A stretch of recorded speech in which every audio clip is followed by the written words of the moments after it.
बिस्मिल्लाहिर्रहमानिर्रहीम। अस्सलामु अलैकुम। न्यूज़ 92 HD के साथ मैं हूं सना हुसैन। चलते हैं खबरों की जानिब।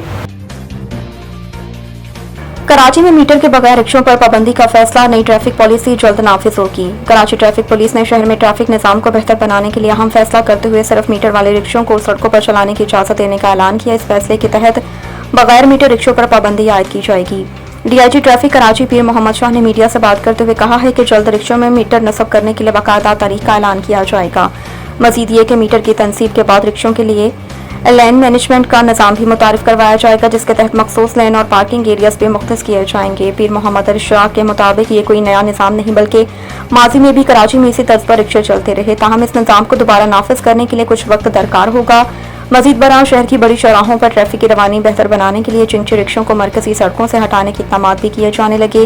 इसके साथ साथ शहर में जदीद ट्रैफिक मैनेजमेंट के लिए कराची ट्रैफिक मैनेजमेंट कंपनी के क़याम पर भी काम जारी।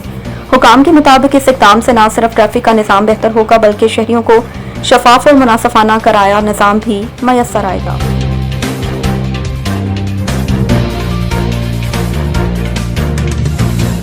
वज़ीर आज़म का ईरानी सदर से टेलीफोनिक राब्ता, खित्ते में अमन और इस्तेहकाम पर जोर। शहबाज शरीफ ने ईरान और दीगर तमाम मुतल्लिका अफ़रीकों से तहम्मुल और बुर्दबारी का मुजाहरा करने और ऐसे इक़दाम से गुरेज करने की अपील की जो गुज़िश्ता चंद माह के दौरान अमन के लिए हासिल होने वाली पेशरफ्त को नुकसान पहुँचा सकते हैं। गुफ्तगू के दौरान इन्होंने इस्लामाबाद मुफाहमती यादाश्त के तहत किए गए बाहमी वादों और जिम्मेदारियों की पासदारी की अहमियत पर जोर देते हुए कहा कि ये मुफाहमती यादाश्त खित्ते और इससे बाहर बाहमी अफ़ाम व तफ़हीम, एहतराम और मुश्तरका खुशहाली के फरोग के लिए एक मजबूत और पायदार बुनियाद फराहम करती है। वज़ीर आज़म ने खित्ते में अमन के फरोग के लिए पाकिस्तान के गैर मुतज़लज़ल अज़म का अदा करते हुए सदर पेज़ेश्कियान को यकीन दिलाया कि पाकिस्तान इलाकाई अमन और इस्तेहकाम की बहाली और इसे बरकरार रखने के लिए मुखलिसाना और दियानतदाराना किरदार अदा करता रहेगा।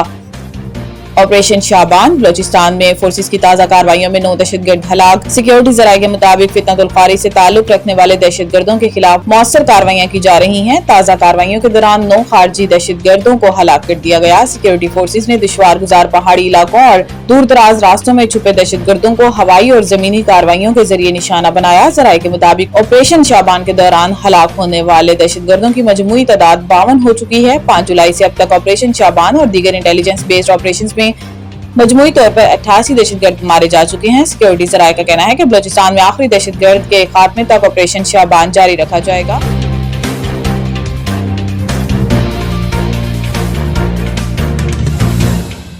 डोनाल्ड ट्रंप ने अपने कत्ल का खदशा जाहिर कर दिया। गैर मुल्की खबर एजेंसी के मुताबिक डोनाल्ड ट्रंप ने अपने कत्ल का खदशा जाहिर करते हुए ईरान पर कत्ल की साजिश का इल्जाम लगाया है। इन्होंने इल्जाम लगाते हुए कहा कि वो ईरान की हिट लिस्ट पर हैं।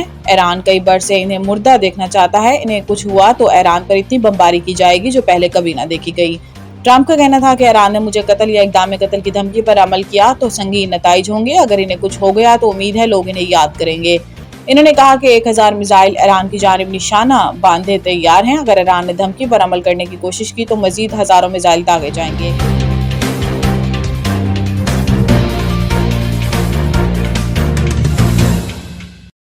नौजवान कीमती सरमाया, तालीम, हुनर और रोजगार पर सरमायाकारी नागज़ीर है। सदर और वजीर आज़म।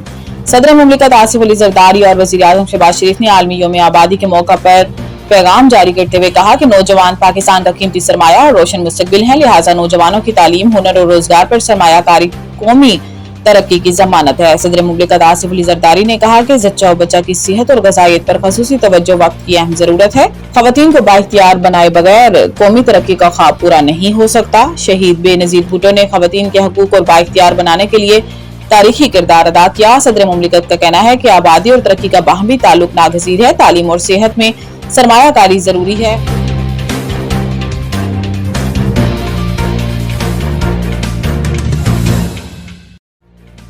स्पेशल जज एंटी करप्शन अमीनुद्दीन सदीकी ने BRT येलो लाइन में 8.5 अरब रुपए की मुबैना करप्शन के केस में साबिक प्रोजेक्ट डायरेक्टर ज़मीर अब्बासी की दरख्वास्त जमानत मुस्तरद कर दी। समाअत के मौके पर सिंध हुकूमत की जानिब से स्पेशल पब्लिक प्रोसिक्यूटर अदालत में पेश हुए और बयान में कहा है कि ज़मीर अब्बासी को जमानत देने पर कोई एतराज नहीं। अदालत ने साबिक प्रोजेक्ट डायरेक्टर ज़मीर अब्बासी की जमानत मुस्तरद कर दी। एंटी करप्शन का कहना है कि एडवांस मटीरियल नहीं खरीदा जा सकता।